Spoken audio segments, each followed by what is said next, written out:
ভারত রাশিয়ার সঙ্গ দিচ্ছে, তো এতে সবচেয়ে বেশি যদি কোনো দেশের সমস্যা হয়ে থাকে তো সেটা হলো ইউক্রেন। আর এখন ইউক্রেন ভারতের সঙ্গে সরাসরি পাঙ্গা নিতে ময়দানে নেমে পড়েছে এবং ইউক্রেন নিজের সীমা অতিক্রম করে ভারতের ভক্তির সঙ্গে গেম খেলার চেষ্টা করেছে। আর ইউক্রেনের প্রতিরক্ষা মন্ত্রণালয় মা কালীর আপত্তিজনক ফটো টুইট করেছে, যা দেখার পর ভারতের হিন্দুরা ক্ষোভে ফেটে পড়েছে। আর যখন ইউক্রেনের প্রতিরক্ষা মন্ত্রণালয় দেখে যে মামলা বিগড়ে যাচ্ছে, তখন সে সেই টুইটকে ডিলিট করে দেয়। ভারতের টুইটার ইউজাররা এটাকে অপমানজনক এবং হিন্দু ফোবিয়া বলছে। সেই সঙ্গে তারা বিদেশ মন্ত্রী এস জয়শঙ্কর মহাশয়ের কাছে অ্যাকশন নেওয়ার আবেদন করছে। আসলে ইউক্রেনের প্রতিরক্ষা মন্ত্রণালয় নিজের official Twitter handle defence of Ukraine থেকে 30 এপ্রিল সেই ফটো টুইট করে ওয়ার্ক অফ আর্ট ক্যাপশনের সঙ্গে শেয়ার করেছে। ওই ফটোতে মা কালীকে হলিউডের অ্যাক্ট্রেস মার্লিন মনরোর মতো দেখানো হয়। আমরা আপনাদের ছবি পরিষ্কার দেখাতে পারছি না,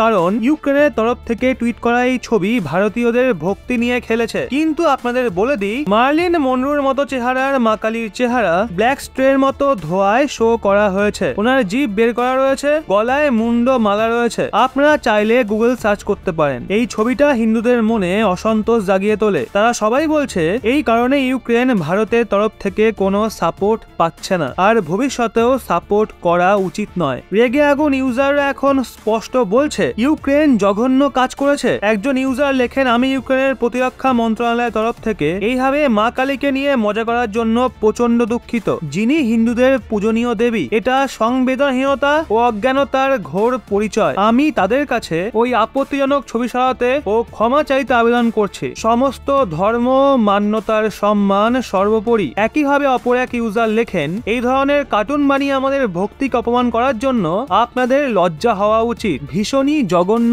প্রয়াস এটা। তো অপর এক ইউজার লেখে, ভগবানকে নিয়ে মজা করলে ধুলোয় মিশিয়ে দেবো। আর এক ইউজার লেখে, এটা কোনো মজা নয়, ইউক্রেনের সঙ্গে রাশিয়া একদম ঠিক করছে। এরকমই করে যাও রাশিয়া।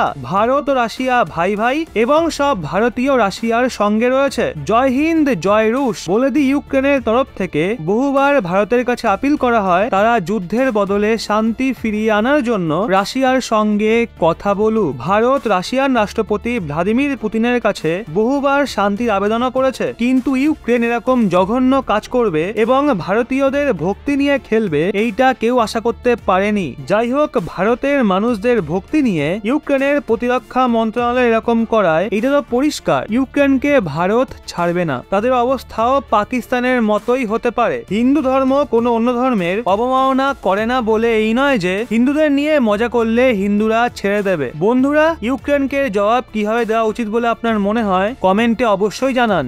वास्तविकता के साथ जागो। ये है हमारा हिंदू राष्ट्र। एक दिन यहाँ पर भगवा लहराएगा।